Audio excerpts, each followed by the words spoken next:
Iniciando ao vivo.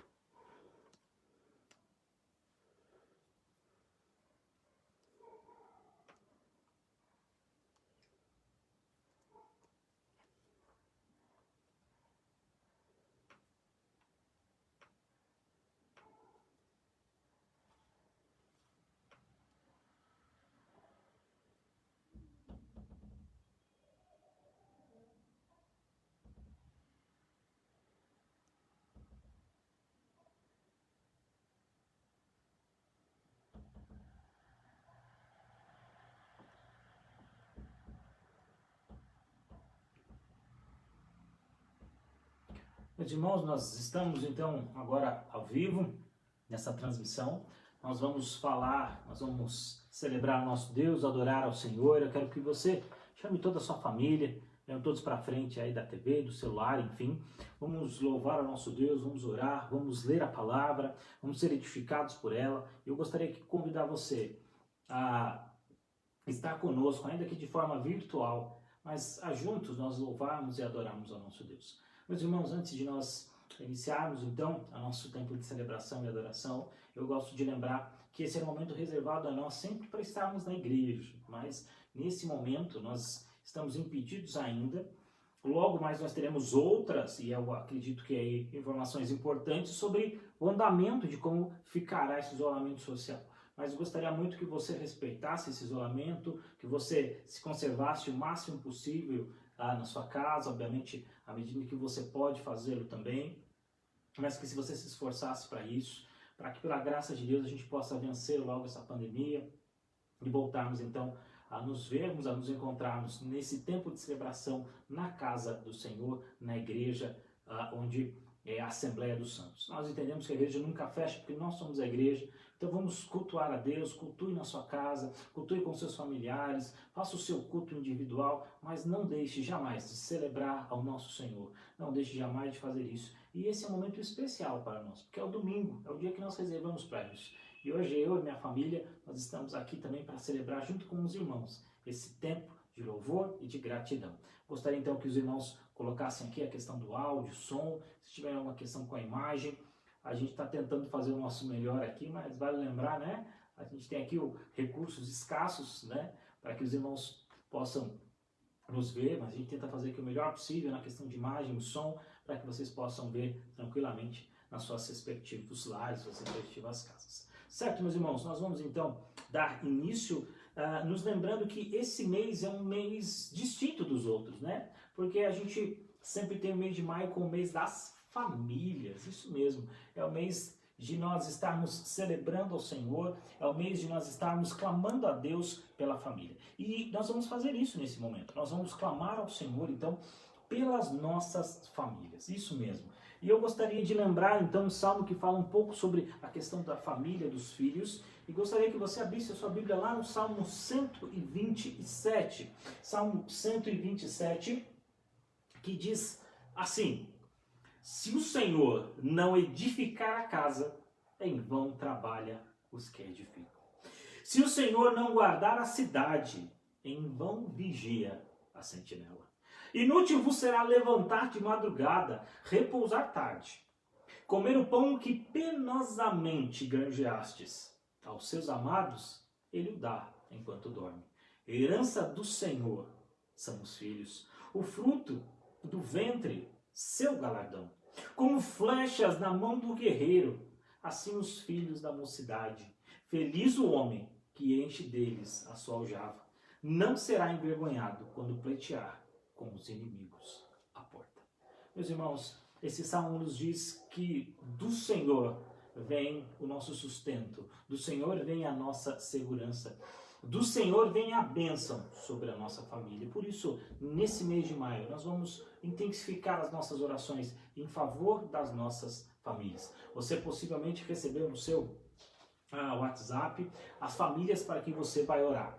E aqui nós temos então, do dia 1 até o dia 10, né, os nossos pedidos de oração. Então vai funcionar assim: no dia 1 nós vamos orar, até o dia 11, perdão. No dia 1 nós oramos, né, nós vamos começar a orar, hoje dia 3, então, pelo Eduardo, da UPA, né? Pelos seus pais, Adriano e Thalita, também pelos seus irmãos, Adrian, Grazi, Breno e Brian. Depois nós vamos orar pelo Juliano, né? Então no dia 4, nossa oração é pelo Juliano. Pelos seus pais, o Pedro e a Rosalina, pelos seus irmãos, o Pedro e o Patrick, a Paula, a Karina e a Flávia. Depois nós vamos orar pela família da Dona Generosa, né? Nas suas filhas Janaína, Juliana, Antônio, Jair, Jaqueline, pelos seus netos Gabriel, Vitória e Samuel, Isaac, Benjamin e Lourenço. Depois pela Maria Mendes, pelo seu esposo Antônio, pelos seus filhos Jonatas e Everton, pelas noras Daiane e Bia, e pelos seus netos Enzeli e Valentim. Depois pela Maria II, pelo seu esposo Rosivaldo, pelo Leandro e a Penélope, seus filhos, pelo Marco, pela Nelida e pela Andressa, pelos seus netos a Rayane, o Lincoln, o Ryan, o Brian, a Sara, a Ana, a Liana e o Lourenço. Depois pela família da Cássia, pelas suas filhas a Emily, Tayla, e a Thalita. Pela Sandra, tanto pelos seus pais, Sebastiana e Teodora, pelos seus irmãos Selma, Sidney e Miguel, Claudinei, César e Cristiane. Depois pela dona Ivonete, pelo seu esposo, seu Carlos, pelos seus filhos Sandro Carlos, Jorge, Luiz, Carlos, André, Alex, Andréia, Alexandre, Washington e Fernando. Depois pelo Ayrton, né, e a sua esposa Geni, né, Ginelli, pelo Marcos Vinícius, pelos seus pais Ângela e Robson, e pelos nossos irmãos Tatiane e Rafael, pelo Marco Aurélio, e também pelos seus pais Neite e Marco, e pelos seus irmãos Laura, Renier e Michael, certo? Meus irmãos, então essa é a nossa primeira semana de oração. Depois outras famílias serão acrescidas e eu vou lendo à medida em que a gente vai fazer. Mas tudo o que eu li já está nos nossos grupos de WhatsApp, então não se preocupa se você não perdeu algum nome, já está lá. Mas eu gostaria muito que você se engajasse conosco nesse momento, nessa rotina de oração, para que nós colocássemos diante de Deus essa família. E o nosso projeto se chama Famílias Diante do Altar. Nós vamos colocar esses nomes diante de Deus, diante da palavra do nosso Senhor, para que Deus abençoe as nossas famílias. Certo, meus queridos? Então vamos orar pelas nossas famílias? Feche os seus olhos, vamos ter esse momento de oração pelas nossas famílias. Senhor, nós agradecemos imensamente ao Senhor, porque o Senhor tem nos dado a vida e nos presenteado com a família, um bem tão importante. Nós queremos, ó Pai, agradecer ao Senhor e suplicar as tuas bênçãos para que possamos a cada dia das nossas vidas valorizar a nossa família, valorizar aquilo que o Senhor tem nos dado. Nos perdoa, Deus, pela nossa negligência muitas vezes e não nos levarmos a orar, estudar a tua palavra. Nos ajuda, Deus, nesse momento tão difícil que nós vivemos, a jamais, ó Pai, perdermos de vista o valor das nossas famílias. Abençoe, ó Pai, as famílias que eu li há pouco, as famílias da nossa igreja, a família Nova Canaã, que se reúne aqui, ainda que de forma virtual, mas também para celebrar, para adorar, para louvar ao Teu nome, para ser edificado, consolado e exortado pela Sua palavra.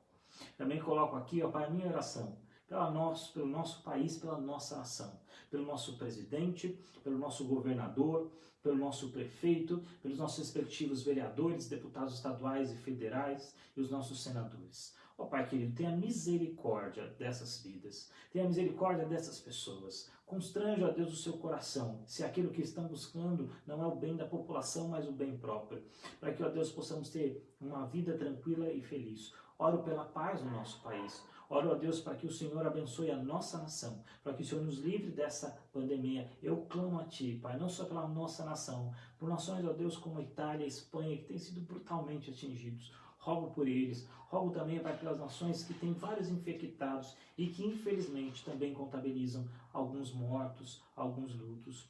Oro por esses, ó Pai, oro para que o Senhor console e conforte a minha oração, em nome de Jesus. Amém. E nós vamos louvar ao Senhor nesse momento, cantando a Deus sobre as famílias. Muito feliz nos correm os dias. Lar é a alegria do Senhor. Lar de comunhão, de mansidão e paz. Vamos louvar o nosso Deus?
Abençoa, Senhor, as nossas famílias.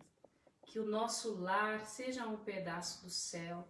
Alcança, Senhor, as famílias que foram citadas aqui. Famílias que ainda estão incompletas diante do teu altar, onde filhos vão sozinhos à igrejas, ou a mãe não tem o prazer de ter os seus filhos, o seu companheiro, o seu marido ao lado, servindo ao Senhor. Restaura, Senhor, toca no coração de quem precisa ser transformado. Que o teu Espírito Santo use a vida do teu servo dentro deste lar, para que seja uma luz e para que pessoas e para que o lar seja entregue completamente diante do teu altar. Porque não há lugar melhor no mundo do que estar aos teus pés. Por isso consagramos os nossos lares a ti. Tem misericórdia, Senhor, afasta o nosso inimigo, afasta as tentações, que o nosso lar possa estar firmado na rocha que é Cristo Jesus, que o marido possa ser o cabeça, servo fiel do Senhor, buscando o bem comum, buscando a comunhão, a santificação da família, com sabedoria e graça, que como esposas, como mães, o Senhor nos use como instrumento de bênção na nossa família, que tenhamos mansidão, paciência, perseverança, sabedoria nas multifunções. Nos abençoa, Senhor, abençoe as mães que tanto lutam nas nossas famílias, ó Pai. Abençoe os nossos filhos, ó Pai. Entregamos os nossos filhos nas Tuas mãos. Que sejamos testemunhas do Cristo vivo dentro da nossa casa e que os nossos filhos aprendam através dos nossos passos a amar e servir ao Senhor com alegria, ó Pai. Esse é o maior tesouro, é a melhor herança que podemos deixar para eles, ó Pai. E tem misericórdia daqueles pais que lutaram tanto para que seus filhos caminhassem pela fé cristã, mas as escolhas da vida os afastaram dos teus caminhos, ó Pai. Conforta os seus corações, consola a sua alma, e que o teu Santo Espírito possa ainda incomodar os corações daqueles que se afastaram um dia, daqueles que um dia reconheceram e viram a luz, mas que preferiram as trevas, ó Pai. Reconhecemos que a conversão é um ato do Espírito Santo e só podemos tomar essa decisão se o Senhor mesmo nos der. Por isso rogamos a Ti, derrame graça sobre essas famílias incompletas. Derrame, Senhor, o Teu amor. Derrame, Senhor, que haja conversão, que todas as famílias possamos ter essa alegria de ver a nossa família completa servindo ao Senhor ao nosso lado, lutando pela fé em Cristo Jesus, lutando pela fé cristã. E assim sabemos que teremos paz. Paz num mundo tão conflituoso, em meio a tanta confusão que vemos, confusão política, confusão na saúde, mas nós temos a paz que só Jesus pode dar. Por isso pedimos da Tua paz, pedimos do Teu amor, pedimos da ação do Teu Espírito Santo, para que a nossa família esteja completa diante do Teu altar. Por favor, Senhor, nós suplicamos como servos do Senhor, crentes que a Tua vontade é sempre o melhor para as nossas vidas. Assim suplicamos a Ti, em nome de Jesus. Amém. Amém. Amém, meus irmãos. Nós então oramos pelas nossas famílias, oramos pelo nosso Deus, e agora eu quero convidar você a abrir o texto que nós vamos meditar nesta manhã, aliás, nesta noite, né? Nesta noite de domingo, que se encontra lá em Isaías, no seu capítulo 62. Nós vamos ler do verso 1 até o verso de número 11. Livro do profeta Isaías, seu capítulo de número 62.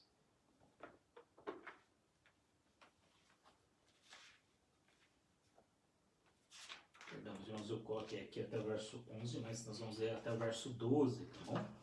Até o final desse capítulo. Esse capítulo é um capítulo razoavelmente curto, com 12 versos. Nós vamos então ler esse capítulo. A palavra do nosso Deus, Isaías capítulo 62, versos de 1 até o verso de número 12. Isaías 72, versos de 1 a 12. Palavra do nosso Senhor. Por amor de Sião, me não calarei, e por amor de Jerusalém, não me aquietarei, até que saia a sua justiça como um resplendor, e a sua salvação como uma tocha acesa. As nações verão a tua justiça e os reis a tua glória, e chamarás por um nome novo, que a boca do Senhor designará. Será uma coroa de glória na mão do Senhor, um diadema real na mão do teu Deus. Nunca mais te chamarão desamparada, nem a tua terra se denominará jamais desolada, mas chamar-te-ão minha delícia, e a tua terra desposada. Porque o Senhor se delicia em ti, e a tua terra se desposará. Porque como um jovem desposa a donzela, assim teus filhos te desposarão a ti, como um noivo que se alegra, assim de ti se alegrará o teu Deus. Sobre os teus muros, ó Jerusalém, os guardas que todo o dia e toda a noite jamais se calarão. Vós, os que fareis lembrados o Senhor, não descansareis, nem deis a ele descanso, até que restabeleça Jerusalém e a ponha por objeto de louvor na terra. Jurou o Senhor pela sua mão direita e pelo seu braço poderoso: nunca mais darei o teu cereal por sustento aos teus inimigos, nem os estrangeiros beberão o teu vinho, fruto de tuas fadigas. Mas os que o ajuntarem o comerão e louvarão ao Senhor, e os que o recolheram beberão nos átrios do meu santuário. Passai, passai pelas portas, preparai ao povo, aterrai a estrada, limpai das pedras, arvorai bandeira aos povos. Eis que o Senhor fez ouvir até as extremidades da terra estas palavras. Dizei à filha de Sião: eis que vem o teu Salvador. Vem com ele a sua recompensa, e diante dele o seu galardão. Chamai-vos-ão povo santo, remidos do Senhor. E tu, Sião, será chamada procurada, cidade não deserta. Meus irmãos, palavra do nosso Senhor. Uma das perguntas que talvez você já tenha recebido, ou que alguém já tenha feito para você em algum momento, ou talvez que você tenha pensado, é a seguinte: depois dessa quarentena, o que mudará em nós? O que mudará na nossa sociedade? O que mudará nas pessoas? Nós vemos alguns vídeos falando que muitas coisas serão diferentes, porque hoje nós entendemos um pouco mais alguns valores que talvez tínhamos perdido. Talvez por conta da quarentena, não adianta agora, nesse momento de isolamento social, eu ter um bom carro porque ele vai ficar na garagem.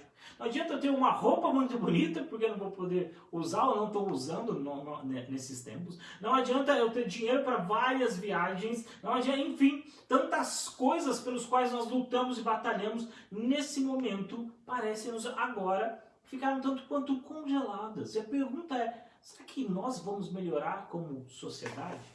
Será que eu e você melhoraremos como indivíduo, como cidadãos brasileiros, e nós cristãos como cidadãos dos céus? Essa é uma pergunta que nós temos que nos fazer. Mudará alguma coisa? E, meus irmãos, por que eu estou falando de mudança? Parece até meio estranho pensar, mas eu queria lembrar que para mudar nós precisamos ter atitudes. E nessa noite eu queria falar sobre isso, porque eu entendo que esse isolamento social tem que nos trazer mudanças para a minha vida, para a sua vida. Tem que nos fazer repensar algumas coisas. Mas essa mudança só virá no momento em que eu e você tivermos atitudes de mudança. Eu quero falar sobre isso. Atitudes de mudança. Esse é o tema da minha mensagem desta noite. Meus irmãos, nós sabemos que o profeta Isaías, ele viveu num tempo muito difícil lá em Israel. E ele também proclamava e ele também queria mudanças. Afinal, Israel, ou Judá, Jerusalém, estava bastante longe dos caminhos do Senhor. E ele foi levantado por Deus justamente para trazer essa mensagem de renovação, essa mensagem de arrependimento, essa mensagem de consolação ao povo, de voltar aos caminhos do Senhor. Esse famoso profeta que narrou tantas coisas, naquele capítulo 52, 53, quando nós vemos sobre o servo sofredor, quando ele narra a vinda de Jesus Cristo, talvez o profeta que mais falou acerca da vinda de Jesus, mas ele nos fala não como uma mensagem dura, sim, mas no sentido de querer que o povo volte aos caminhos do Senhor. E ele foi levantado então por Deus para trazer essa mensagem, que é também uma mensagem de renovação, mas também uma mensagem de esperança. Deus, lá no seu chamado, lá no capítulo 6, se você lembrar, falou que, infelizmente, ele não teria muitos resultados. É meio estranho pensar nisso, né? Mas ele brigaria por mudança, ele pregaria a mudança, mas o seu trabalho, se fosse medir na questão ou na ideia de sucesso, ele não seria produtivo, se assim dizer. Se talvez a régua fosse a nossa hoje de sucesso, de quantas pessoas ele alcançaria, das multidões que estariam ouvindo, diríamos que esse homem faliu na sua mensagem. Mas, meus irmãos, Deus levantou esse homem para esse trabalho difícil de pregar a palavra. Não como nós pregamos hoje, mas de pregar que Israel teria um castigo, teria que ir ao cativeiro, teria que se lembrar de quem era o seu Senhor. Mas, meus irmãos, mesmo diante de uma situação difícil que esse homem vivia, uma coisa me chamou muita atenção. Ele não desanimou. Frente ao grande desafio e talvez já a promessa de insucesso do ponto de vista humano, ele não desistiu, mas ele continuou lutando, servindo ao Senhor. E é isso que o Senhor espera de nós, que eu e você, mesmo diante das dificuldades. E eu quero me falar agora, pensando no que você tem passado. Nós oramos pelas famílias e conforme a Adriana orava, ela suplicou para aquelas pessoas que vão à igreja sozinhas, sem as suas famílias. Nós temos quantos exemplos disso, meus irmãos? Irmãos que vão há 15, 20 anos à igreja e as suas famílias ainda não estão lá, mas que têm orado ao Senhor. E, meus irmãos, nós estamos desafiados nesse tempo a orar por mudança na nossa vida, a orar por mudança na nossa família, a orar por mudança na nossa sociedade. Esse é o tempo de orarmos por mudança. Mas talvez você me pergunte, pastor, como nós podemos ter mudanças? Como eu e você podemos mudar? Mudar talvez a nossa apatia espiritual, mudar talvez o nosso modo de ver essa quarentena, essa pandemia, mudar a nossa igreja. Frequentemente nós queremos que muitas coisas mudem, mas a pergunta que eu quero fazer a você hoje é que você tem que fazer para que você tenha essas mudanças, para que você possa ver essas mudanças. E, meus irmãos, eu aprendo então com o profeta Isaías, que é uma das primeiras atitudes, se você quer mudar, é uma atitude de amor. É justamente o que ele fala. O amor que não se cala, o amor que olha e diz lá no verso 1, por amor de Sião, por amor de Jerusalém, eu não vou me aquietar, eu não vou parar até que a justiça do Senhor venha, como um resplendor, como a sua salvação, como uma tocha acesa. Meus irmãos, quando nós olhamos pela situação em que passava Jerusalém, pela situação em que estava o povo, a salvação não estava sendo vista. Quando nós olhamos o contexto e lemos todo o livro, entendemos um pouco do que estava acontecendo naquele momento em Jerusalém, a justiça não estava aparecendo. Pelo contrário, olhando para aquele povo, olhando para aquela cidade, veríamos o caos, a injustiça. Mas mesmo diante de um cenário tão adverso, o profeta Isaías diz, eu não vou me calar. Qual o motivo? Ele disse, por amor ao meu povo, por amor ao meu Deus. Meus irmãos, um dos problemas que nós temos é que frequentemente nós acabamos nos conformando demais com as coisas.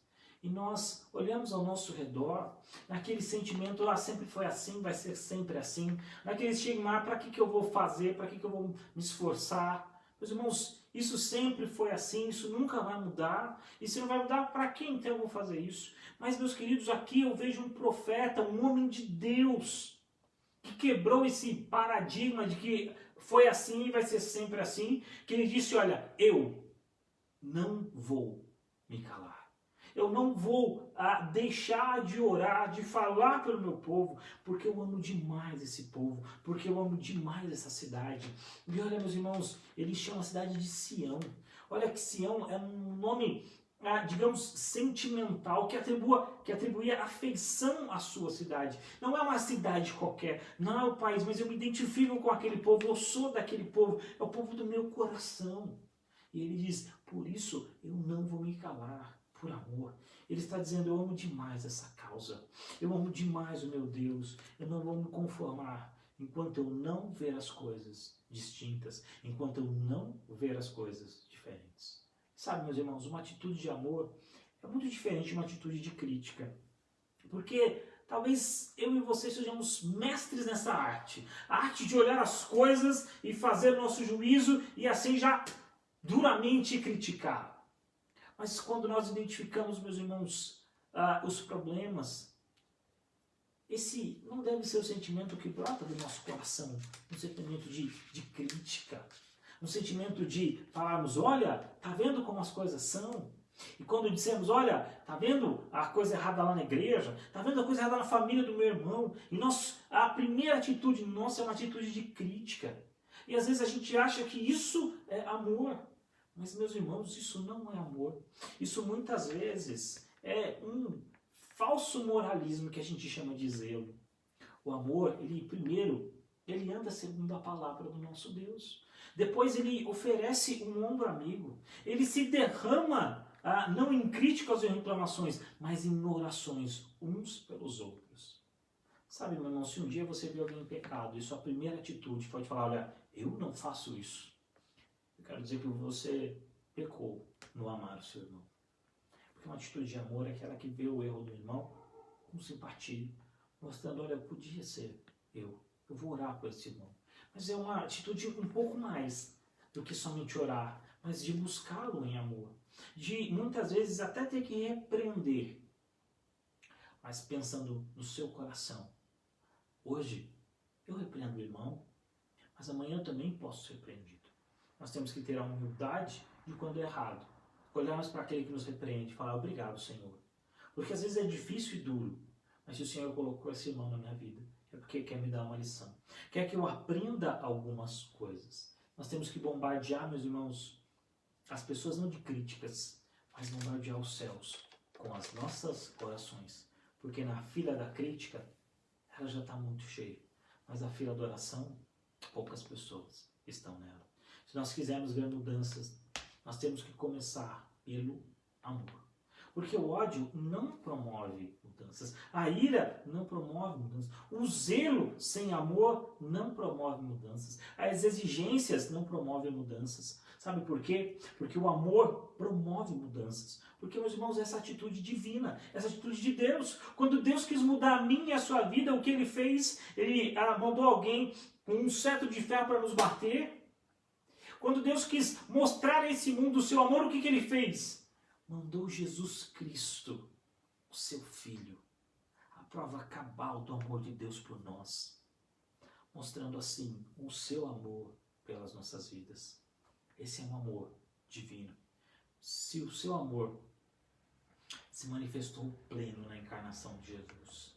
Meus irmãos, tantas pessoas que seguem o chamado legalismo da fé. Religião legalista, sabe? Aquela do tipo, vou decorar versículos, preceitos, mandamentos, rotinas, e basicamente se esquecem da verdadeira revelação de Deus. Se esquecem do amor de Deus. E aquilo que era para ser tão bonito, que é o culto, a participação na ceia, a comunhão dos irmãos, se torna algo mecânico e às vezes vazio de sentimento. Porque ele esqueceu dos princípios, o amor. Amar a Deus sobre todas as coisas, e ao próximo, como a ti mesmo. Você notou que, desses dois mandamentos, a palavra que aparece em ambos é a palavra amor? Amar a Deus e amar ao próximo. Esse é um sentimento, essa é uma atitude que está no meu coração, deve estar no seu coração. E essa é a primeira atitude que me mostra nesse texto. E, meus irmãos, essa é a atitude de amor. Mas eu quero falar que se a primeira atitude é uma atitude de amor, ela vem, na verdade, seguida de uma segunda atitude. Ele nos diz, por amor dessa terra, por amor dessa nação, por amor de Jerusalém, eu não vou me calar. Mas logo em seguida, ele começa a dar algumas declarações como se ele estivesse vendo as coisas distintas. Como se ele estivesse já podendo contemplar essas mudanças. Quando ele diz no verso 2, olha, as nações o chamarão de bem-aventurada. E ele começa a dizer, olha, isso vai ser diferente. Mas se você olhasse naquele momento, naquela hora em que ele escreve, você fala assim, profeta, as coisas que você tem descrito ou está falando não são verdade. Ou pelo menos eu não estou vendo isso. Talvez isso seria a nossa atitude. Mas Isaías não está olhando aqui pelo momento presente, mas ele faz uma contemplação do momento futuro. Isso então nos mostra que Isaías tinha o quê? O nosso segundo, o segundo ponto de mudança. O primeiro foi amor. E o segundo é uma atitude de esperança. Uma atitude de esperar no Senhor. Ele diz uma coroa de glória, mas o que eles estavam vivendo naquele momento era uma coroa de infame. Um diadema real, mas naquele momento o que passava na cabeça deles era vergonha. Não será desposada, mas na verdade eles estavam abandonados. E quando ele fala minha delícia, na verdade era um refúgio. Mas não é assim que Isaías então vê. Basta ver como a gente, meus irmãos, olha então para a nossa vida, para o nosso cenário. Quando nós vemos algum acidente, alguma coisa ruim acontecer, ou quando eu e você a gente conta até uma experiência ruim para alguém, e é muito interessante porque se você tiver uma roda de conversa e contar uma experiência em que você, por acaso, quebrou uma perna ou algo muito ruim aconteceu, é interessante pensar que sempre alguém vem depois para fazer o quê? Para contar uma história pior ainda. Ou seja, é sempre a ideia de olhar e falar, olha, isso daqui, olha o que essa pessoa aconteceu. Mas, meus irmãos, Isaías tem uma atitude que nós devemos praticar, que é uma atitude de fé. A primeira atitude foi o amor, a segunda atitude é uma atitude de fé. E a fé é olhar, né, segundo Hebreus, é a certeza e a convicção de fatos que se não veem.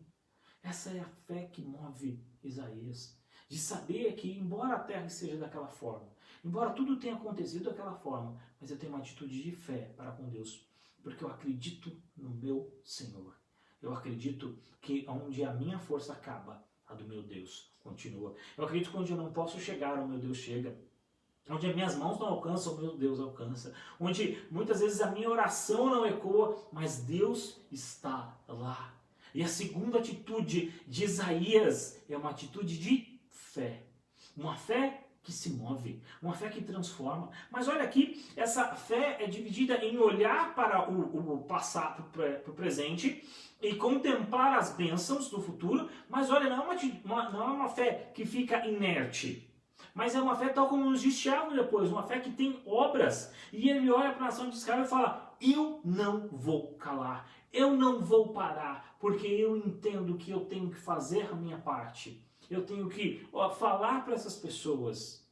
Meus irmãos, além de um relatório difícil, que às vezes a gente promove de coisas que a gente não gosta, a gente às vezes não faz ou não tem atitudes de melhora. Mas observe esse homem, levantado por Deus, eu gostaria de pensar assim. Homem como nós, sujeito às dificuldades que nós estamos sujeitos.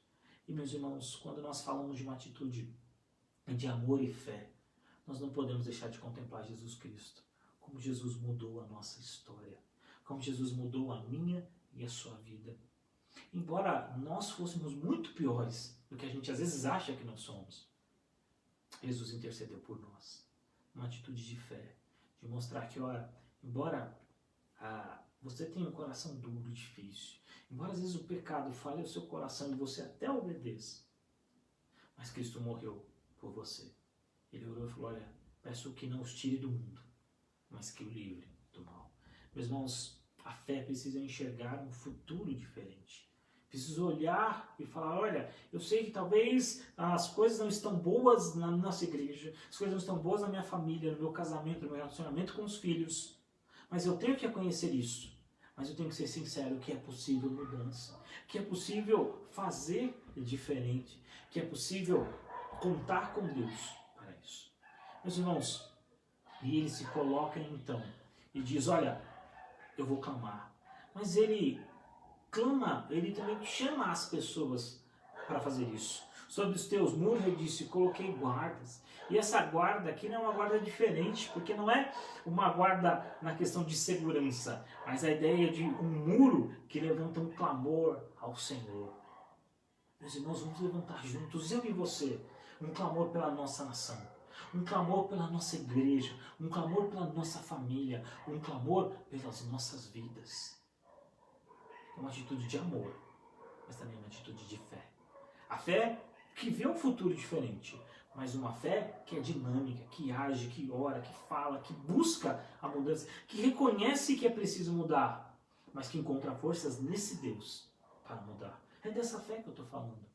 Se você tem uma fé, meus irmãos, que não encontra forças para mudar, me deixe dar um diagnóstico muito rápido e preciso sobre ela. É uma fé morta. Porque Tiago diz que a fé sem obras não serve de nada. Portanto, faça uma fé viva, uma fé verdadeira e uma fé genuína. Eu já falei aqui, então, meus irmãos, de duas atitudes que eu lembrei aqui com os irmãos. Mas eu quero trazer também aqui uma terceira, caminhando aqui para o encerramento da minha palavra. E a terceira atitude que eu quero falar é uma atitude de esperança. Eu falei de amor, eu falei de fé e eu falei de esperança.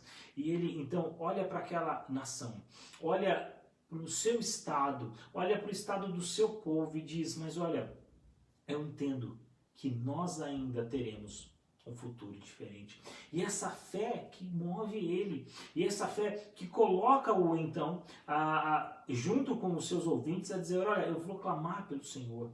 Meus irmãos, o apóstolo Paulo diz que as três grandes virtudes do cristianismo é o amor, a fé e a esperança. E agora nós encontramos essas três virtudes cristãs aqui descritas por Isaías. Um amor pela sua nação, pela sua pátria, pelo seu mestre, pelo seu Senhor, pelo seu Deus. Uma fé que é dividida numa fé que ora, que vê as mudanças, mas também é uma fé viva, que quer fazer essas mudanças. E a terceira é a esperança, que também é uma atitude que transforma. O amor é uma atitude que transforma. A fé é uma atitude que promove transformação. E a esperança, junto com essas três, entendendo toda essa questão da esperança. Então, na sequência, até aqui o profeta falou que segue que é Deus quem fala. A partir do verso 8 ele começa a dizer, Deus está anunciando aqui para eles como um evento futuro a vinda do Salvador. Meus irmãos, nós experimentamos a primeira vinda do Salvador.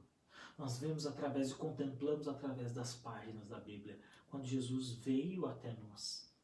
Mostrou o seu amor, morreu numa cruz. Mas essa esperança não acabou no domingo, no sábado, na sexta-feira, aliás, na sua morte. Mas no domingo, na sua ressurreição, depois na sua ascensão e na sua promessa de volta. Meus irmãos, uma das coisas que tem que nos lembrar é da volta de Cristo. Porque lembra que o cativeiro daquele povo, do povo de Isaías, ia durar cerca de 70 anos. Ia ser um tempo difícil, duro, mas que Deus libertaria. E que só depois de 400 anos viria o Salvador, que ele descreveu lá em Isaías 52. Mas, meus irmãos, nós somos a nação privilegiada, a nação bem-aventurada, porque nós olhamos para a palavra e diz, olha, isso foi cumprido. Nós olhamos para a Bíblia e diz, as promessas feitas à nação de Israel, à igreja do Senhor, foram cumpridas. E a minha pergunta é, por que não? Porque Deus não completaria a sua boa obra e mandaria, então, a volta de Jesus Cristo. Se nós vemos essa esperança, se Deus já cumpriu promessas antes, por que Deus não cumpriria promessas agora? Se ele disse que ele viria uma segunda vez, não tenho dúvidas que ele virá uma segunda vez. E é essa esperança que deve encher o meu e o seu coração. Eu quero então voltar à minha pergunta inicial para você. O que você quer mudar na sua vida? Ou o que mudará na sua vida após essa quarentena? Após esse isolamento social? E meu querido, se você não tiver atitude de amor, de fé, que contempla o presente, mas também que luta pelo futuro, e de esperança da volta do Salvador. Meus irmãos, as mudanças que nós tanto desejamos e almejamos, elas serão difíceis. Mas se você tiver essas três, não que as mudanças serão fáceis, mas sem dúvida terão mais êxito. O amor, a fé e a esperança. E eu volto a perguntar, o que você quer que mude na sua vida? Tenha essas três virtudes cultivadas no seu coração. Uma atitude de amor, uma atitude de fé e uma atitude de esperança. Que Deus o abençoe. Nós vamos, nesse momento, mais uma vez, louvar ao nosso Deus. Amor perene.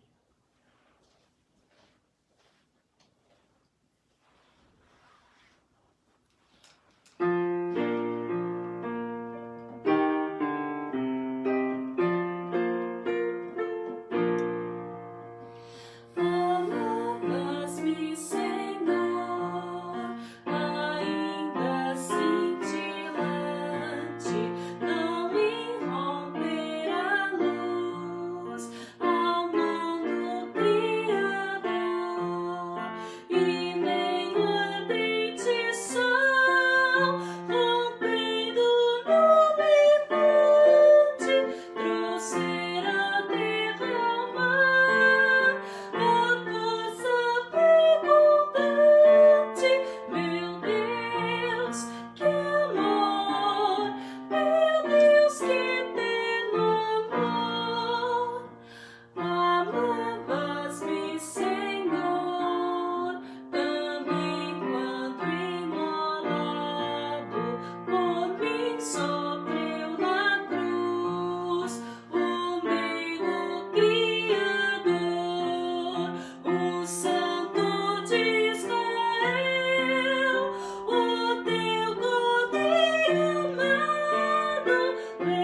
Meus queridos, nós estamos nos aproximando então do nosso encerramento.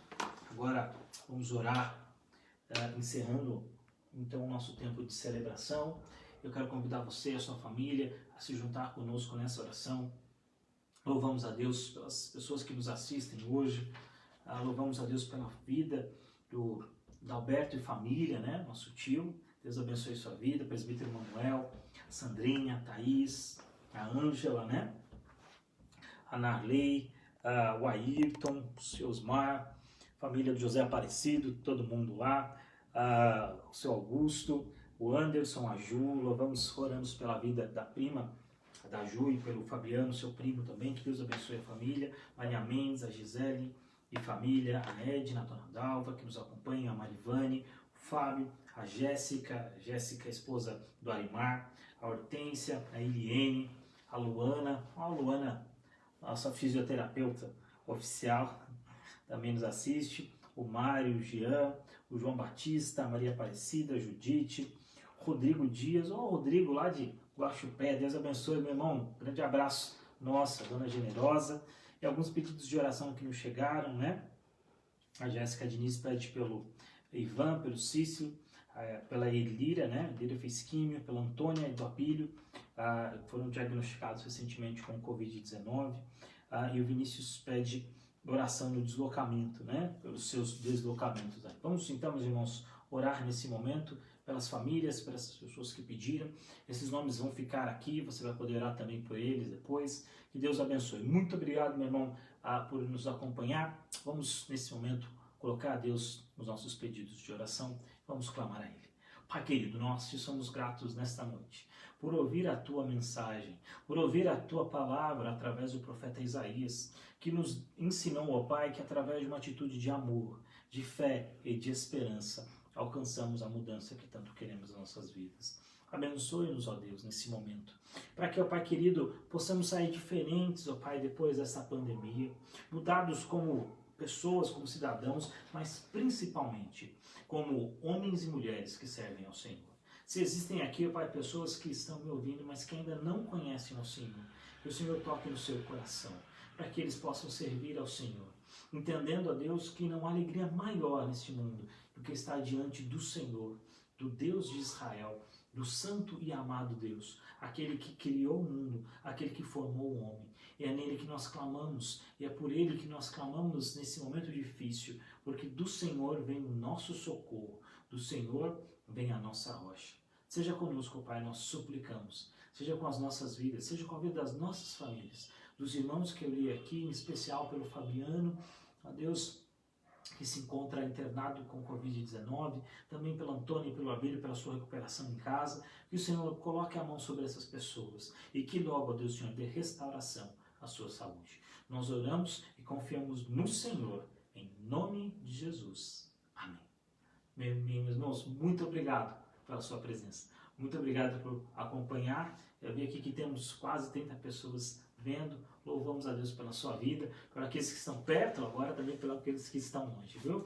Nós encerramos aqui então a nossa transmissão. Deus abençoe a sua família, Deus abençoe o seu lar e te dê uma semana abençoada debaixo da graça do nosso Deus.